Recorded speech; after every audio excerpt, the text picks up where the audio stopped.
আজকের আমি চিকেন বানাচ্ছি, তাই চিকেনের জন্য কড়াই সরষের তেল দিয়েছি। তেলটা ভালো গরম হয়ে গেছে। এবার আমি কিছুটা গোটা মশলা দিয়েছি, তেজপাতা, 10-12টা গোলমরিচ, 3-4টে লবঙ্গ, একটা বড় এলাইচি, 4-5টা ছোট এলাইচি ফাটিয়ে রেখেছি, আর দালচিনি একটু 3টে। এটা একটু ভাজা হবে, তারপরে আমি পেঁয়াজ তুলে দেবো।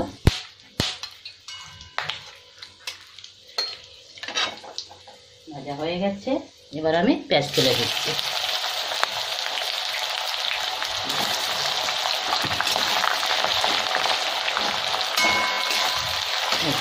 পেঁয়াজগুলো এবার লাল লাল করে ভেজে নেব। এখানে আমার পেঁয়াজটা ভালো ভাজা হয়ে গেছে। এবার আমি দিয়ে দিচ্ছি আদা রসুন বাটা। আদা রসুন বাটাটা 2 চামচ করে দিচ্ছি, বড় চামচের।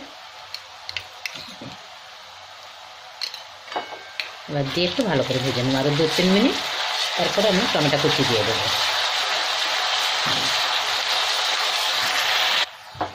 এখানে আমার আদা রসুনের গন্ধটা চলে গেছে। এবার আমি টমেটো কুচি দিয়ে দিচ্ছি। 3টে বড় সাইজের টমেটো কেটে রেখেছি, এটা এবার দিয়ে দেবো। সাথে আমি নুনও দিয়ে দিচ্ছি, তাহলে টমেটো ভালো গলে যাবে।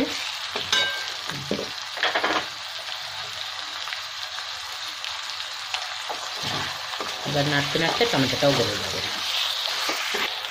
এখানে আমার টমেটোটা ভালো গলে গেছে। এবার দিয়ে দিচ্ছি আমি মশলা। দিয়ে দিলাম হলুদ, এখানে দিয়ে দিচ্ছি গোলমরিচের গুঁড়ো, দিয়ে দিচ্ছি কাশ্মীরি লঙ্কার গুঁড়ো, খুব সুন্দর একটা কালার আসবে, 1.5 চামচ দিয়ে দেবো। এবার দিয়ে দিচ্ছি লাল লঙ্কার গুঁড়ো, দিয়ে দিলাম ধনে পাউডার,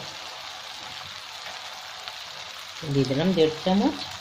এবার খুব ভালো করে একটু কষে নেবো, তারপর একটু জল দেবো।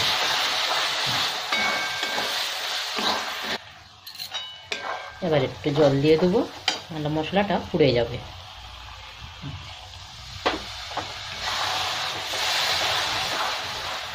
এবার এই জলটা শুকিয়ে গেলে তারপর আমি চিকেনটা তুলে দেবো।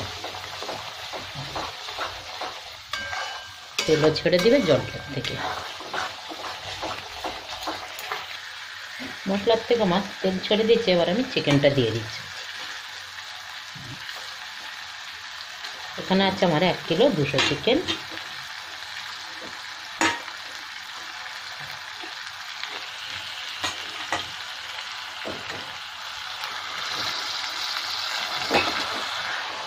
এবার আমি ভালো করে কষতে থাকবো। তারপরে লাস্টে গিয়ে আমি দই আর লেবুর রসটা দিয়ে দেবো। এটা আজকের বানাচ্ছি আমি কাশ্মীরি চিকেন।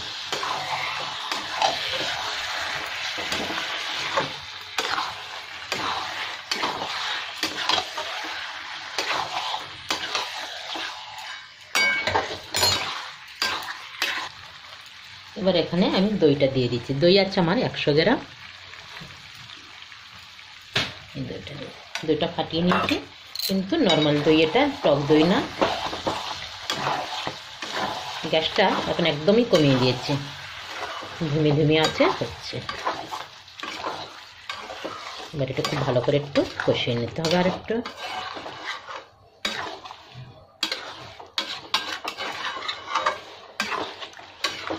আবার আমাকে এই তেল ছাড়া পর্যন্ত কষতে হবে। এখন তো তেল ছাড়বে দইয়ের থেকে, দইয়ের জলটা শুকিয়ে গেলে তেলটা ছেড়ে দেবে।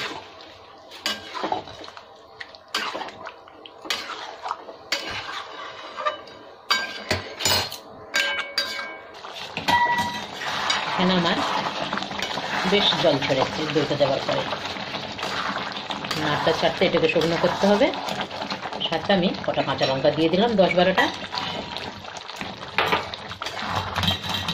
একটু করে মুখ চিরে দিয়েছি।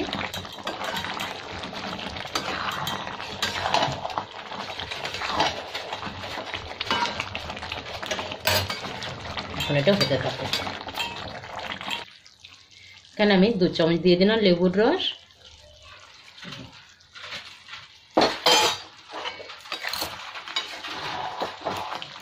প্রায় আমার চিকেনটা হয়ে এসছে।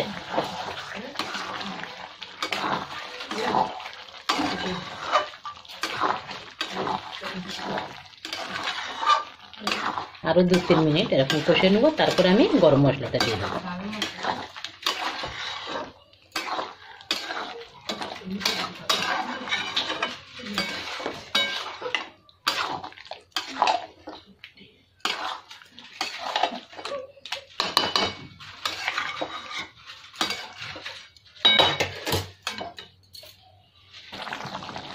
মশলা দিয়ে দিলাম,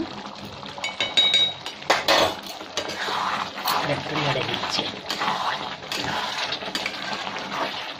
চিকেন হয়ে গেছে, এবার আমি বন্ধ করলাম।